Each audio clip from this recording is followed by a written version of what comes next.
تھی. اب چھٹی کمانڈ وَلَا تَقْتُلُوا النَّفْسَ الَّتِي حَرَّمَ اللَّهُ إِلَّا بِالْحَقِّ, اور کسی جان کو قتل مت کرو کہ جس جان کی حرمت اللہ تعالیٰ نے رکھی ہے. کسی انسان کو قتل نہیں کر سکتے, خواہ وہ کافر ہو خواہ وہ مسلم ہو, ناحق قتل نہیں کر سکتے. الا بالحق, ہاں مگر حق کے ساتھ. قتال کے میدان میں ایک دشمن خدا سامنے آ گیا ہے, اس کو تو قتل کرنا ہوگا. اسی طریقے سے کسی نے کسی دوسرے کو قتل کیا, اس کے قصاص میں اس کو قتل کیا جائے گا. اسی طریقے سے اگر کوئی شادی شدہ زانی ہے تو اس کو سنسار کی سزا دے کر قتل کیا جائے گا. یہ ہے بفتوی شریعت, لیکن اس کے علاوہ قتل کرنا حرام ہے.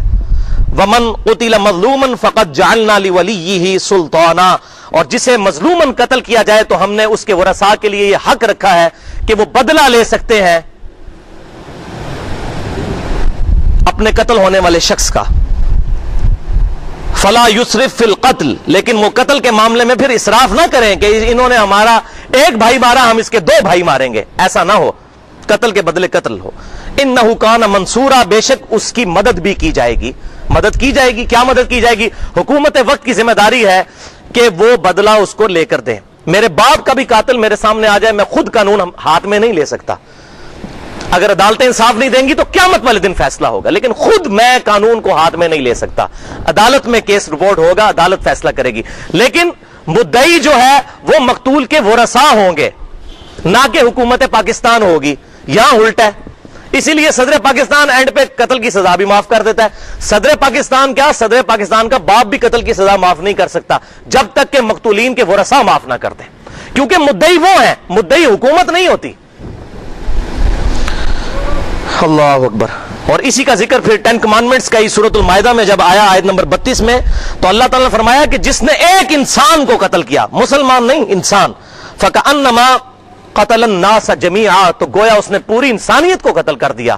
اور جس نے ایک انسان کی زندگی بچائی گویا اس نے پوری انسانیت کی زندگی بچائی. کیونکہ پھر اس طرح تو ایک دروازہ کھل جائے گا کہ لوگ اپنی مرضی سے قانون کو ہاتھ میں لے کر تو کریں گے, جس طرح ہمارے قبائلی علاقوں میں ہوتا ہے. نسل در نسل دشمنیاں چلتی ہیں. پھر چھٹی کمانڈ, اس کے بعد 7ویں وَلَا تَقْرَبُوا مَالَ الْيَتِيمِ إِلَّا بِالَّتِي هِيَ أَحْسَنُ, اور یتیم کے مال کے قریب بھی مت جانا مگر احسن طریقے کے ساتھ. احسن طریقہ کیا ہے؟ کسی کا بھائی مر گیا, اس کی اولاد ہے, تو اپنے بھتیجوں کی صحیح طریقے سے پرورش کرے, ان کے مال کی حفاظت کرے کہ کوئی اور لوٹ کر نہ لے جائے, نہ یہ کہ خود لوٹ لے. حتی یبلغ اشدہ, یہاں تک کہ وہ اولاد بالغ ہو جائے, اس وقت تک وہ حفاظت کرے ان کے مال کی, یتیم کے مال کی. اور یہاں پر یہ یاد رکھیں, سورۃ النساء کے اندر آیت نمبر 10 کے اندر آیا, اللہ تعالیٰ نے فرمایا کہ جو لوگ یتیموں کا مال نہ حق کھاتے ہیں, انما یاکلون فی بطونہم نارا, بے شک وہ لوگ اپنے پیٹوں میں دوزخ کی آگ بھر رہے ہیں. اب یہ ڈورمنٹ پوزیشن میں ہے یہ آگ, آخرت میں یہ ایکٹیو ہو جائے گی. دنیا میں صرف فزیکل فینومینا ایکٹیو ہیں. اگر کوئی شخص کوئلہ زبان پہ رکھتا ہے نا, زبان جل جائے گی. حرام کا مال رکھے گا, نہیں جلے گی. کیوں؟ دنیا میں اللہ نے آرڈر نہیں دیا زبان کو جلنے کا.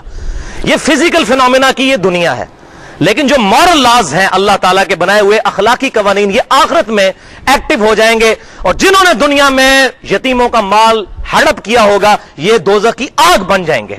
وَلِعَوْذُ بِاللَّهِ تَعَالَى.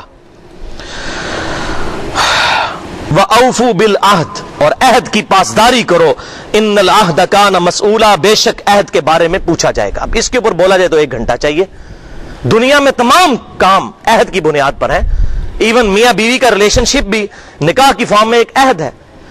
امپلائی اور امپلائر ریلیشن شپ جو ہے کہ 8 گھنٹے کے بدلے میں آپ کو اتنی تنخواہ ملے گی, یہ بھی ایک عہد ہے. اور ایک شخص جو ہے, جس طرح ہمارے جہلم کی ورکشاپ کے اندر لوگ صبح جاتے ہیں اور نمبر ٹانگ کے واپس آ جاتے ہیں اور 8 گھنٹے پورے نہیں کرتے اور تنخواہ لے لیتے ہیں, یہ حرام ہے. کیونکہ عہد ہوا ہے, کام ہو یا نہ ہو اتنے گھنٹے آپ نے وہاں وقت گزارنا ہے. امپلائی امپلائر ریلیشن شپ جو ہے وہ عہد کے اوپر ہے. تو عہد کے بارے میں اللہ تعالیٰ فرما رہا ہے پوچھا جائے گا.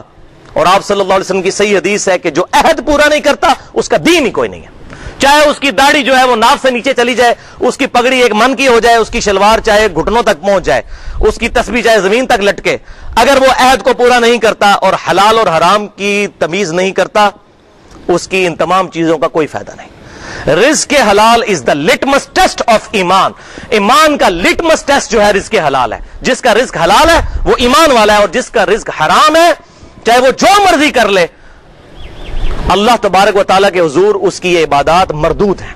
وَلِعَوْذُ بِاللَّهِ تَعَالَى. ان العہد کان مسئولا, بے شک عہد کے بارے میں تم سے پوچھا جائے گا. وَأَوْفُوا الْكَيْلَ إِذَا كِلْتُمْ, اور جب ماپو تو پورا ماپ کر دیا کرو. یہ نہیں ہے کہ ڈنڈی مار جاؤ جیسا کہ دودی کرتے ہیں, انہوں نے وہ اپنے کپ ہی چھوٹے رکھے ہوئے ہوتے ہیں لیٹر والے. جب ماپو تو پورا ماپ کر دو. وزنوا بالقسطاس المستقیم, اور جب وزن کرنے لگو تو ترازو کو سیدھا رکھا کرو. دو ہی طریقے ہیں ناپنے کے, ایک لیٹرز کی فارم میں ناپا جاتا ہے, یا کپڑے کو میٹرز کی فارم میں ناپا جاتا ہے, یا چیزیں ناپی جاتی ہیں, ماپی جاتی ہیں, یا تولی جاتی ہیں. تیسری کوئی اور چیز نہیں ہوتی. ہم چینی تول کر لیتے ہیں, کپڑا ماپ کر لیتے ہیں, دودھ بھی ماپ کر لیتے ہیں, وہ لیٹر کا جو ہوتا ہے یا 1.5 لیٹر کا. تو اللہ تعالیٰ نے دونوں چیزیں کور کی ہیں کہ ماپو تو صحیح ماپو, اور وزن کرو تو اپنی ترازو کو سیدھا رکھا کرو. ذالک خیر واحسن تأویلا, اسی میں ہے خیریت اور اسی کا انجام اچھا ہونے والا ہے. یعنی اسی حلال میں اللہ ایسی برکت ڈال دے گا کہ دنیا میں بھی اس کا انجام اچھا ہوگا اور آخرت میں بھی اچھا ہوگا. ورنہ رزق حرام ہوا, دنیا میں بھی پوری نہیں پڑے گی. لوگ لاکھوں کماتے ہیں, لاکھوں ان کے نکل جاتے ہیں. گھر میں کسی بچے کو ایسی بیماری لگ جاتی ہے کہ لاکھوں اس کے اوپر خرچ ہو جاتا ہے. وَلِعَوْذُ بِاللَّهِ تَعَالَى.